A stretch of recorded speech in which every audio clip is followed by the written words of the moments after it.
So Bonnie, how do you feel about the Tri-City program?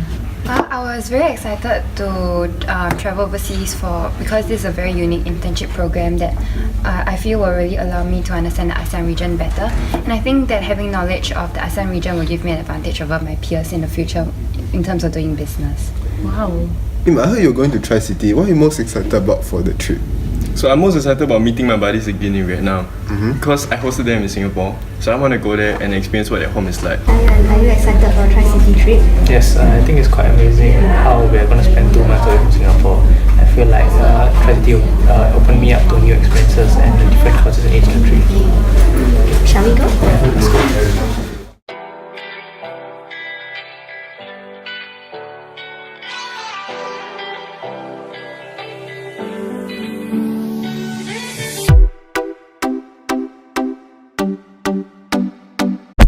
I have already started to miss Singapore, as the traffic jams here are crazy.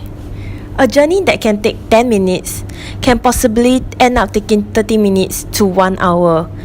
I was very shocked at first with how traffic flowed in Jakarta and how locals would just casually hold out their hands to indicate they wanted to cross the road.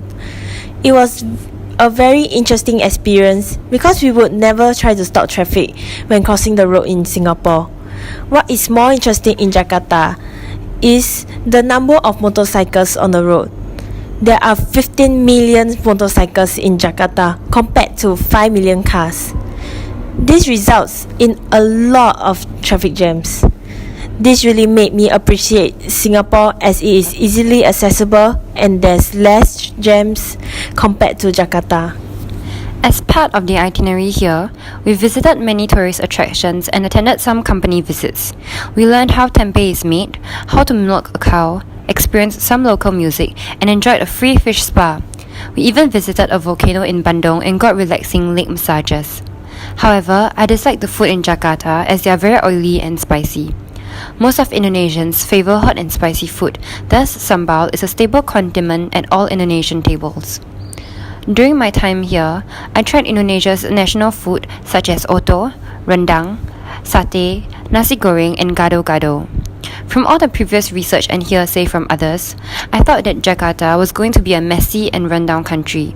But to my surprise, the shopping malls and schools were bigger and even more upkept than compared to Singapore.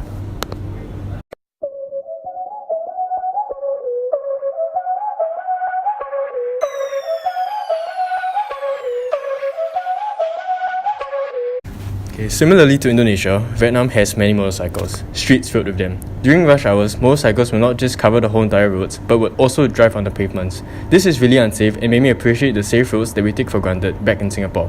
We also visited many attractions such as the Saigon Post Office, Yakult Factory and Choshi Channels. I enjoyed the Thu Chi Tunnels the most as I learned more about the Vietnam War and how difficult it was for the soldiers back then. I was surprised to see so many cafes in Vietnam. Everywhere I went, I could get a cup of bubble tea or Vietnamese coffee.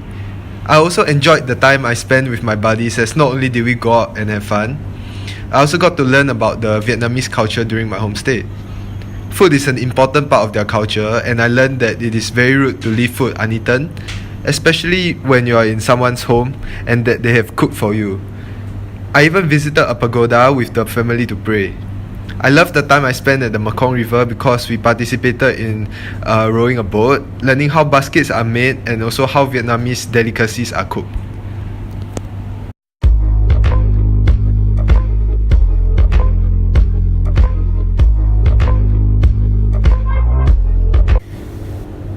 I found it very pleasant to try out the numerous modes of transport that are present in Thailand. There's the express train, cabs, buses, vans and even tuk-tuks. This made it very easy for us to get around. Thailand is also famous for their night markets, which I enjoy a lot, even though I spend most of my money there. Their food is also quite exotic, as I learned that they put spice in everything.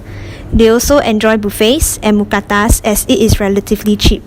What amazed me was the fact that they eat insects too, and they will openly sell them in night markets. I did not try any of it.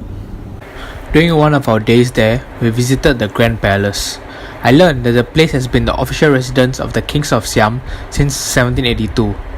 Even though it was crowded, I managed to walk around the entire area and admire the buildings.